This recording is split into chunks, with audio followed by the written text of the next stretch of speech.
Esta ley debe tener una reforma estructural, integral, porque es cierto, es la primera norma que reconoce de una manera explícita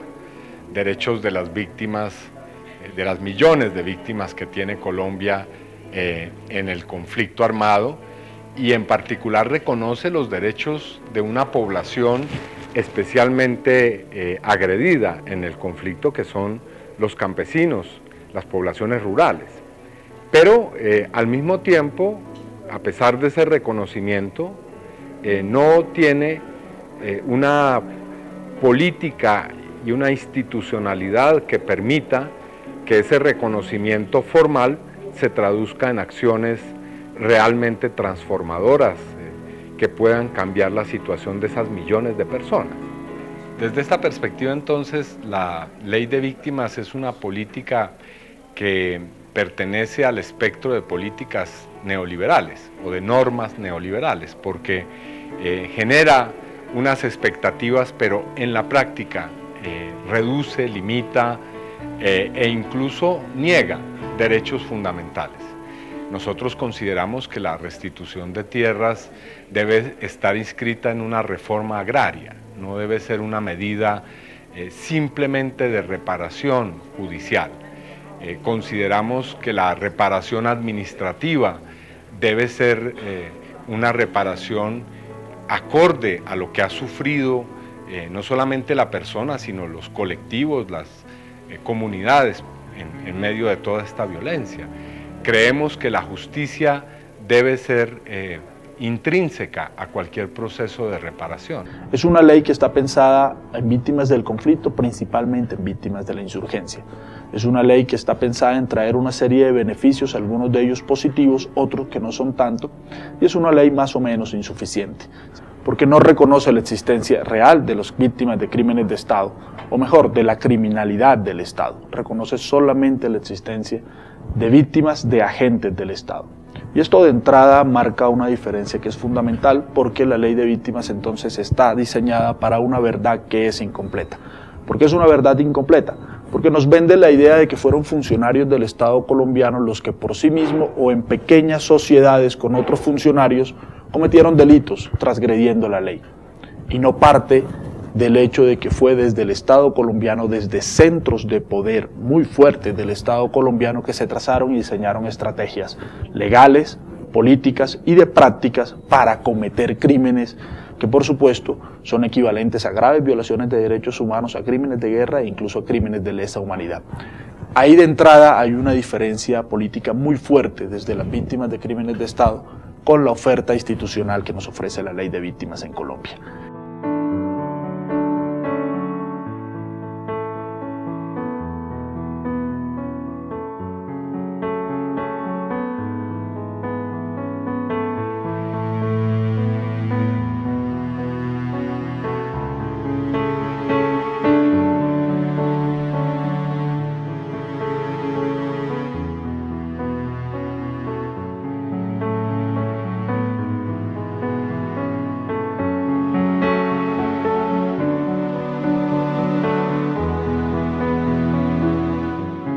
Bueno, el problema tiene que ver con el registro de las víctimas, tienen que ver con la precarización de la atención a las víctimas en el marco de implementación de la ley de víctimas, algunos procesos en el pago de las indemnizaciones, del acceso preferente de las mujeres víctimas a procesos de restitución y de indemnización, problemas en el proceso de comprensión de la institucionalidad de lo que significa la reparación colectiva, y fundamentalmente problemas gruesos de la política pública de víctimas en relación a la restitución de tierras despojadas, donde fundamentalmente encontramos que no hay voluntad política para que este proceso se acelere. Por eso las precarias cifras que se pueden presentar en los 3 años de implementación de la ley de víctimas. Creemos que la institucionalidad colombiana no está comprometida con el proceso de restitución. Aquí los compromisos de la institucionalidad tienen que ver con el impulso de la locomotora mineroenergética, tienen que ver con el privilegiar la tierra para los despojadores, y por eso todos los procesos de restitución tienen una serie de dificultades en la práctica que impiden que las víctimas puedan acceder de manera pronta y adecuada a procesos de restitución. De allí las cifras tan precarias: 25.000 hectáreas de tierras han sido restituidas, y esto en realidad, cuando se mira el detalle de las 375 sentencias de los procesos de restitución, uno se da cuenta que de esas 25.000 hectáreas, 10.000 han sido entregadas a una sola familia en el departamento del Meta y no corresponden a procesos de restitución, sino de adjudicación de baldíos. Es decir, que cuando observas el detalle, encuentras que efectivamente no hay un compromiso para devolver las tierras que fueron despojadas, porque éstas están comprometidas con los despojadores y con el desarrollo de la locomotora minero-energética.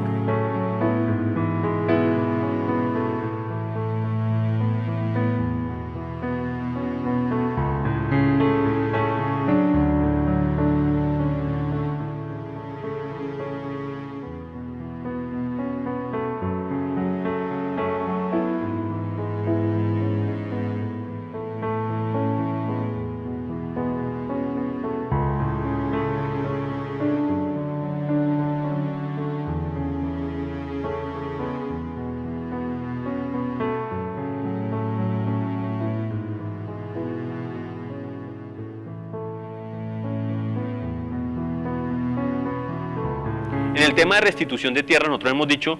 que la ley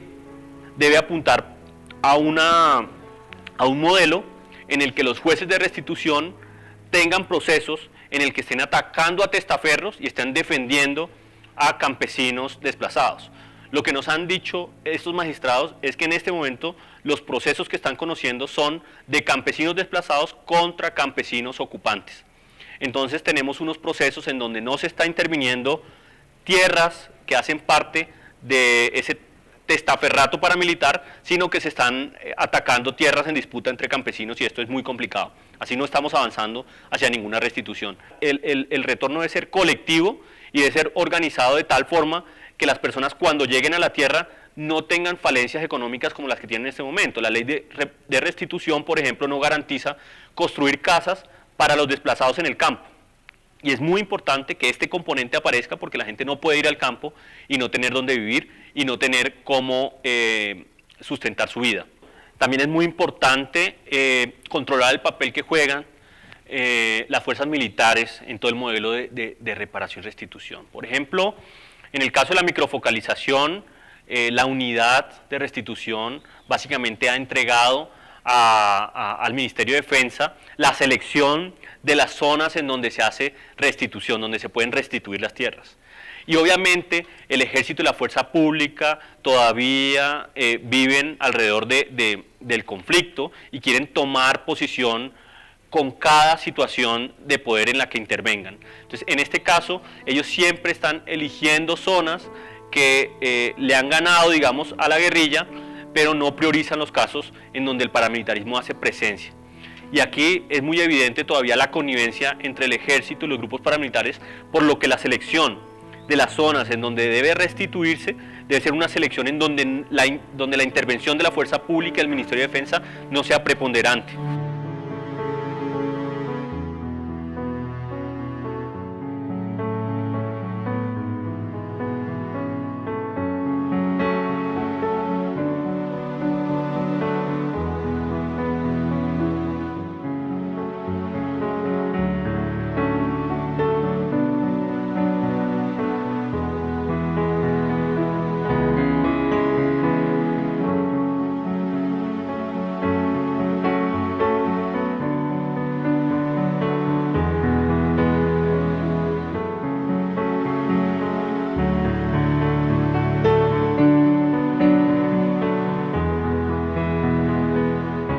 Alrededor de ASFAES y del MOVICE hay alrededor de 30 organizaciones de Santander que nosotros hemos ido preparando políticamente para que no exijan solamente sus derechos, sino los derechos de los otros, para que no seamos asistencialistas, para que por encima del recurso económico esté la política pública de exigencia para todos, para que por encima de un recurso económico esté el fortalecimiento de las organizaciones, para que por encima de un recurso económico que nos van a dar por nuestras víctimas esté la exigencia que no es solo lo económico, sino que son la reparación, para que sea integral, debe tener unas medidas de satisfacción, de rehabilitación y de garantías de no repetición.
Hemos llegado a un acuerdo que nuestro discurso en el tema de los diálogos de paz en La Habana debe ir dirigido a que sea concertado con las víctimas, a que sean las víctimas quienes digan cómo y en qué condiciones deben ser reparadas. La paz debe ser construida en territorio. Entendemos que en La Habana se está discutiendo todo el proceso de paz y que debe servir como un escenario de convocatoria a los demás grupos, que sirva como ejemplo, pero nuevamente de ahí los resultados deben ser traídos a territorio.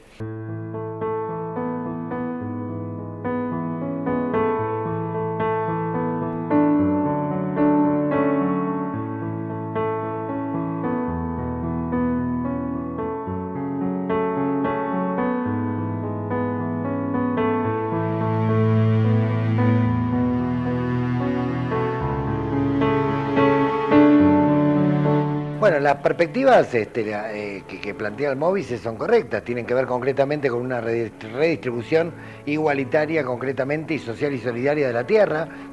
de la cual han sido despojados los campesinos, tiene que ver con la reparación integral de las víctimas, lo cual no significa solamente una reparación económica o una reparación en el terreno productivo, sino fundamentalmente verdad y justicia respecto a los crímenes cometidos concretamente por los sectores estatales o paraestatales.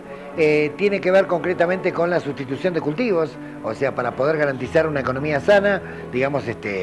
basada en una reforma agraria que beneficie fundamentalmente a los campesinos, y tiene que ver concretamente con desmantelar el gigantesco aparato represivo estatal y paraestatal que se ha armado, digamos, para perpetrar este genocidio, ¿no? Cuando el Estado deja espacio a la criminalidad y no hace, por ejemplo, políticas de salud, de trabajo y políticas sociales, las organizaciones criminales se empiezan grandezcan siempre más. Tenemos que hacer una lucha para que se pueda decir que el Estado tiene que ser responsable de sus políticas y que todas las víctimas tienen que ser protegidas y todos los supervivientes o los familiares que están en peligro tienen que ser protegidos sin diferencia si uno es más conocido o no. Y acá en el caso de Colombia claramente se configurarían este tipo de delitos porque es de público conocimiento que hay una estrecha relación o hubo una estrecha relación entre los paramilitares y el Estado y las propias atrocidades que ha cometido el Ejército, haciendo estadísticas con los falsos positivos, demuestran claramente que estamos en presencia de una utilización del Estado no para el bien común, sino para un ataque sistemático a determinados sectores de la población, particularmente campesinos pobres, concretamente, de zonas rurales lejanas, a los que de alguna manera se los estigmatiza y se los extermina sin ningún tipo de juicio, sin ningún tipo de derecho, sin ningún tipo de garantías, y esto lo hace el aparato del Estado. Por lo tanto, yo creo que está planteado claramente que los organismos de derechos humanos acá impulsen concretamente que este tipo de delitos sean considerados delitos de lesa humanidad, ¿sí? Y por lo tanto sean imprescriptibles, de manera tal de que los genocidas que lo perpetraron no puedan de alguna manera zafar de sus condenas o evitar las condenas por más que pase el tiempo. El primer derecho que la gente, toda la gente tiene, es el derecho a la vida, a una vida digna. En este sentido, cuando la gente está afectada para amenazas, tiene miedo, no va a reconocer su derecho a denunciar, no va a reconocer su derecho a obtener cosas que tiene derecho a tener. Y entonces, en ese sentido, el primer deber de la autoridad pública es la protección. Yo te pongo en la condición que tú sin miedo puedes denunciar. Esto en Colombia no pasa. Y no pasa y tampoco se entiende como derecho personal que cada uno de nosotros tenemos. Nosotros lo que hemos dicho es que la ley de víctimas tiene un primer vicio de fondo y es intentar reducir los derechos de las víctimas que ya han sido reconocidos internacionalmente. Entonces lo primero que tiene que hacer la ley de víctimas es introducir todos los estándares de derechos de víctimas a la legislación de atención y reparación a víctimas. Segundo, tiene que cambiar el enfoque, porque el enfoque es un enfoque transaccional, en donde la indemnización administrativa, no judicial, administrativa, es el centro de la política de reparación. Entonces debemos avanzar primero a una política mucho más integral que tenga todos los avances internacionales en materia de derechos de víctimas, incluyendo las reformas institucionales que posibilitan que no sigan dándose victimizaciones en el país, es lo más importante. Normalmente las leyes de víctimas se dan al finalizar los conflictos y aquí tenemos un conflicto continuado en el que ya se están reparando víctimas. Entonces el tema de no repetición es fundamental y que el Estado abandone la estrategia paramilitar para que no existan más víctimas. En el Móvice no entendemos los derechos a la verdad, a la justicia y a la reparación como un derecho individual que le pertenece solamente a la víctima. Nosotros entendemos los derechos mucho más colectivos, entendemos la verdad como una verdad mucho más estructural. A nosotros no nos sirve la verdad que nos cuenta simplemente quién fue el sicario que asesinó a nuestro familiar. A nosotros nos sirve una verdad que pasa por la vía de cómo sucedieron los hechos, pero que trasciende esa barrera y nos busca la verdad que está cimentada en el por qué sucedieron esos hechos, cuál era el contexto político y económico, a quién le servía que sucedieran esos crímenes y cómo ese crimen individualmente considerado se relacionaba con todos los otros crímenes que estaban cometiéndose en Colombia, para poder entender quiénes desde los centros de poder del Estado tuvieron participación en la planeación de todos esos crímenes y que esas personas puedan responderle a la sociedad colombiana. Y entendemos entonces la reparación ya no solamente como la indemnización que se le dio a esa familia, sino como el conjunto de cambios que van a entrar a satisfacer los derechos colectivos que fueron golpeados, los derechos de una ciudadanía en Colombia que fue lastimosamente criada en medio de la violencia y sin posibilidad de soñar en unos cambios, porque soñar en esos cambios implicaba la muerte. Respecto a la ley de víctimas, se puede indiscutiblemente mejorar la letra chica, digamos, de la ley, pero el problema depende de la voluntad política. Y la voluntad política depende concretamente de la capacidad de movilización que tenga el pueblo con los organismos de derechos humanos y los organismos comprometidos con el pueblo para forzar al Estado a actuar conforme a lo que establece la ley. O sea, porque que haya una buena ley no es garantía de que esa ley se cumpla. O sea, para que se ejecute, para que se cumpla, es necesario la movilización popular. La política de memoria que se está haciendo ahora es una política en la que no hay una participación protagónica de las víctimas, hay una participación protagónica de los académicos, y está muy bien que los académicos ayuden a hacer las investigaciones. Sin embargo, la memoria no puede entenderse simplemente como una historia que se escribe en un libro o que se presenta en un documental al que luego las víctimas y la población no tienen acceso. La memoria debería ser el camino que recorran las comunidades victimizadas para poder reconstruir su vida, reconstruir lo que les pasó y empezar a cambiar. En el compromiso lo que me da fuerza de de seguir luchando, saber que hay la esperanza del cambio y que todos juntos tenemos que hacer nuestra parte.